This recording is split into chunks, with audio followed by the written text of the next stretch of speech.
It's December 7th, 1941. The Imperial Japanese Navy attacks the U.S. naval base at Pearl Harbor. And that signals the entry of the United States into the Second World War. So the book I'm reviewing today is The Admirals by Walter R. Bornemann. And it tells the story of the U.S. Navy's premier admirals during the war: Nimitz, Halsey, Leahy, and King. Now, I've read a lot of First World War and Second World War history. So generally speaking, for some background information, World War I was dominated on the land by the machine gun and on the sea by the battleship or the dreadnought. And in both these instances, it was a war of attrition. And we normally think of that about the Eastern and Western Front. But that attrition type of warfare was also experienced at sea, though to a lesser extent. So the interwar periods really saw a rise of this new strategic thinking about these technologies that were evolving. The tank, the aircraft, and then at sea, the aircraft carrier and the submarine, but also the amphibious assault vehicles. Because the generals and the admirals at the time were really trying to reintroduce mobility into warfare. I guess the idea was that if you could break that stalemate and those slaughtering fields of the First World War, then you could maneuver on and defeat the enemy quickly, and that in the long run would save lives because wars would not last that long. They were really determined not to repeat the horrors of the First World War, and they were looking for ways around it, basically. So the book is broken into three basic parts. The first part is really the history or the background of these admirals. So what types of ships do they serve on? Who did they meet? Who influenced them? How did their thoughts about these new technologies and evolving strategies impact them, and how it evolved over time? The second part of the book delves a little bit more into the technologies themselves. So for example, the argument about the battleship being the premier ship in a Navy's fleet, vice the new thinking that aircraft carriers would be, the evolving role of submarines, the projection of power, both land and air-based air power became a big deal. But also, particularly for the United States, the ability to project soldiers or fighting forces across vast distances of water onto land.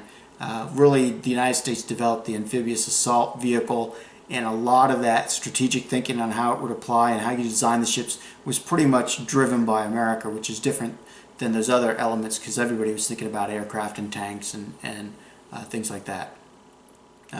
And that would turn out to be pretty fortuitous for the United States. And then the third part of the book is really the war itself, so 1941 through 1945.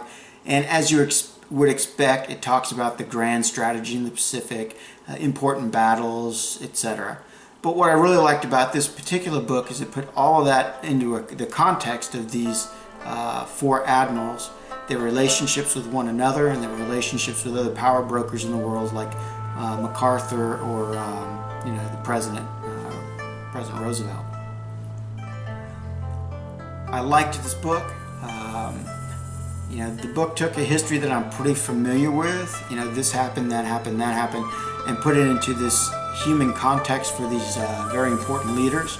So I really got a better sense of the risks that they were taking, the problems that their colossal egos caused them, the amount of dread, uncertainty, and doubt in their actions. Because if they messed things up, the United States in theory would have collapsed, would have been invaded and all that. And I really never had a good feel for that, particularly with the naval officers. So it also surprised me a couple ways. It talked a lot about Halsey and his two typhoons.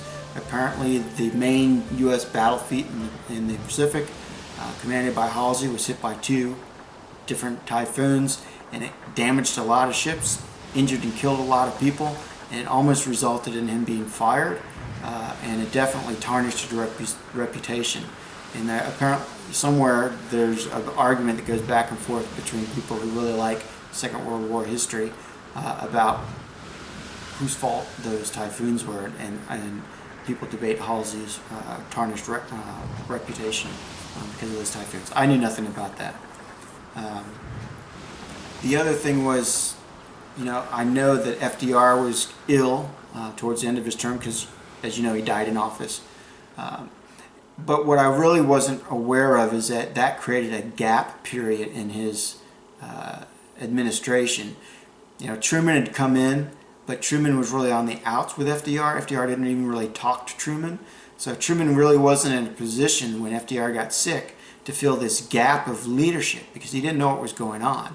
So Admiral Leahy stepped in that gap, and according to Boardman, became the unofficial president of the United States and took on all of those roles and all of those functions, and that lasted pretty much almost to the end of the Second World War when Truman finally decided to use the atom bomb. That's when he started getting his feet under him as commander-in-chief. So I'd never heard that before, and I found that to be a fascinating story in and of itself, even if the rest of the book wasn't worthwhile, but the book is really worthwhile. I also like that the book did not stop at the end of the Second World War. It followed these admirals after the war and kind of told the story of what happened to them when all of a sudden they found themselves no longer in control of massive forces, when they could no longer go to someone and say, you will do this now, because there was that impetus to survive was gone, and how it really became a big letdown for all of them. How did they deal with it emotionally? How did what impact did they have on their career and their retirement and their post-war life? And I really enjoyed that aspect of it as well. So to wrap up, I really enjoyed this book.